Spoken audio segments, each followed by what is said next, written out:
नमस्कार, फिर पैसा बोलता है में आपका स्वागत है। मेरे साथ मेरे भाई हैं विनोद श्रीनिवासन। वो अंग्रेजी में क्वेश्चंस पूछेंगे क्योंकि उनको हिंदी नहीं आती है और उसका जवाब मैं हिंदी में दूंगा। आज उन्होंने 2-3 सवालात लाए हैं पूछने के लिए। आज शनिवार है, कल रविवार में भी ऐसा ही होगा। वो 2-3 सवाल पूछेंगे, उसका जवाब हिंदी में दूंगा। There's a tweet which has been doing the rounds, which is that if you had invested in some large cap companies such as Reliance, HDFC Bank, Kotak, Hindustan Unilever, and Asian Paints at various stages, looking over 2.5 years, looking at over 1 year like HDFC Bank, Kotak and Unilever looking over 4.5 years.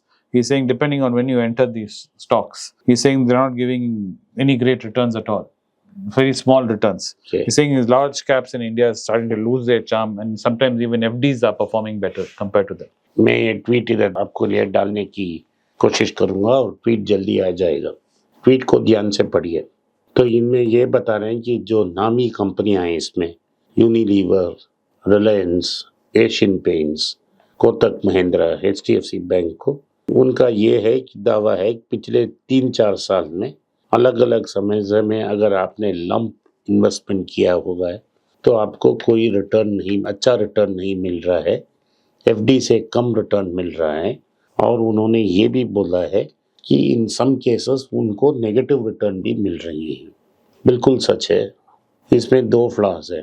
पहले आपने companies को consider किया जो बहुत over valued हैं।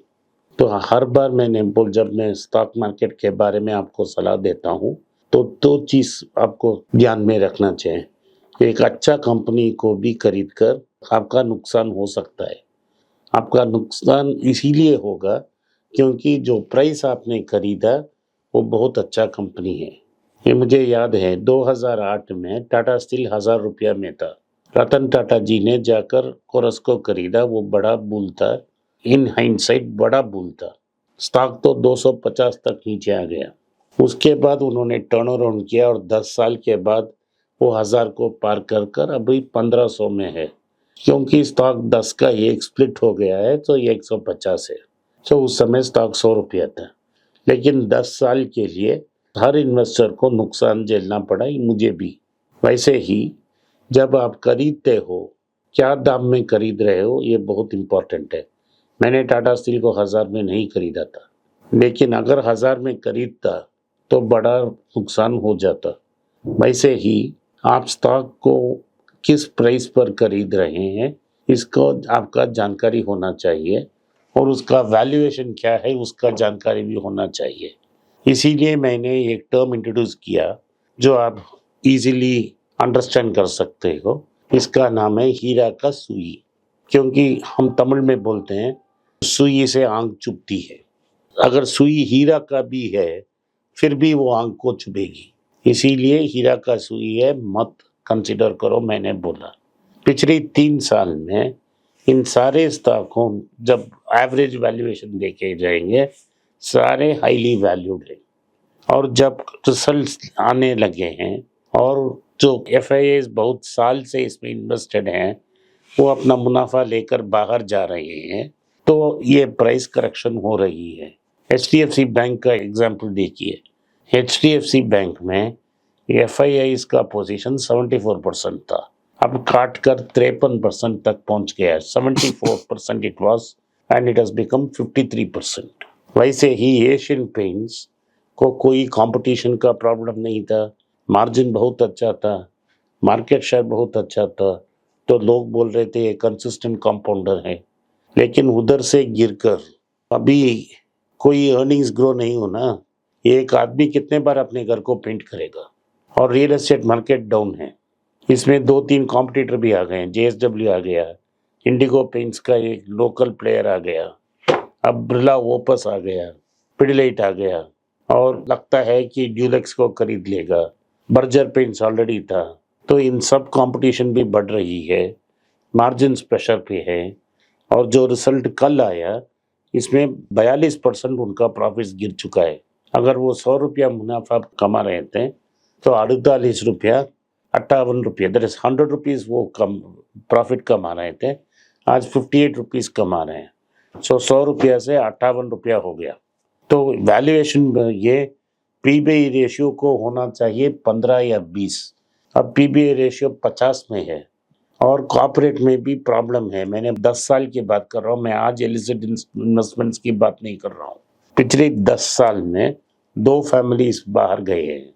इन सबको देखते हुए 50 टाइम्स अर्निंग 60 टाइम्स अर्निंग में घरों ये स्टॉक कंसिडर करते हैं, जैसे यूनिलीवर और एशियन पेंट्स। आपको नुकसान होना ही है। जब मैं 520 में आईटीसी खरीद कर 30 टाइम स्टॉक में अर्निंग्स का 30 पी में खरीद कर मुझे नुकसान हो रहा है, आप कंपनी को 60 या 70 टाइम अर्निंग्स में खरीदोगे तो नुकसान होना ही होना है। एफडी का रिटर्न भी नहीं आएगा और लॉस होगा। सो बेस्ट स्ट्रैटेजी क्या है, आप बॉन्ड में पैसा लगाइए और जो मंथली किस्त आता है उससे आप स्टॉक्स खरीदने से आपको सेफ्टी मिल जाएगा। यही मेरा फिलॉसफी है। There's another article which came out in Economic Times saying Indian economy is hitting the brakes sneakily. What does this mean? अभी जो हम बता रहे थे पिछले 10 महीने से कि भारत में के शेप रिकवरी हो रही है। के शेप मतलब अगर के का सिंबल मैं डालता हूँ, आप देखिए तो एक सीधा स्टिक है और एक स्टिक ऊपर जा रहा है और ये स्टिक नीचे आ रहा है। भारत की 10% ऊपर श्रेणी के आदमी के लिए इकोनॉमी अच्छा चल रही है, ऊपर जा रहा है। ये 10% भी नहीं 5% होगा। उनके पास बहुत पैसा है, मार्केट उनके लिए ऊपर जा रहा है। जो 80% लोग हैं उसके लिए मार्केट नीचे जा रहा है। कोई नौकरी नहीं लग रहा है, कोई बिजनेस नहीं हो रहा है। सो इससे क्या होता है, खरीदारी पर्सनल कंजम्पशन कम हो जाता है। सो पर्सनल कंजम्पशन कम होने से तो आपका जो अंडरवेयर गारमेंट्स, आदित्य बिरला का टेक्सटाइल्स, रिलैक्सो फैक्ट्रीज, सबकी पेज इंडस्ट्रीज, सबकी कंज्यूमर सेल्स कम हो रहे हैं। जैसे यूनिलीवर, नेस्ले और सबका सेल्स कम हो रहा है और सारे प्रेशर्स बिल्डअप हो रहे हैं। इसीलिए जो अभी तक लोग बोल रहे थे कि सब ठीक ठाक है, सब चंगा सी, अब बोल रहे हैं कि कुछ ब्रेक लग गया है, क्योंकि अर्निंग्स सारे Hindustan Unilever, Nestle, Reliance, Tata Motors सबका रिजल्ट्स बहुत खराब था और मार्केट नीचे जा रहा है।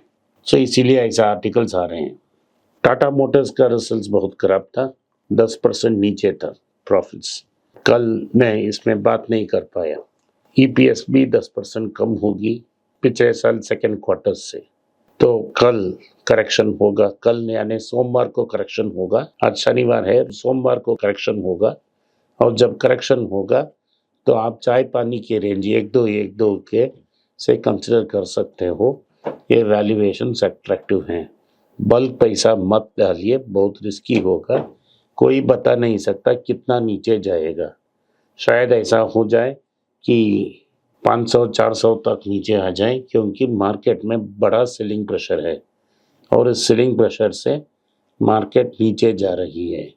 तो इसका मतलब ये है कि आप सावधानी से काम लें। आज के लिए इतना ही। आपने इस पॉडकास्ट को सुना, इसके लिए मैं आपका आभारी हूँ। हो सके तो इस वीडियो को लाइक कीजिए, चैनल को सब्सक्राइब कीजिए और बेल नोटिफिकेशन दबाएं। इस वीडियो को अपने दोस्त और रिश्तेदार के पास भेजें और उनको देखने की आग्रह करें। नमस्कार, धन्यवाद, जय हिंद।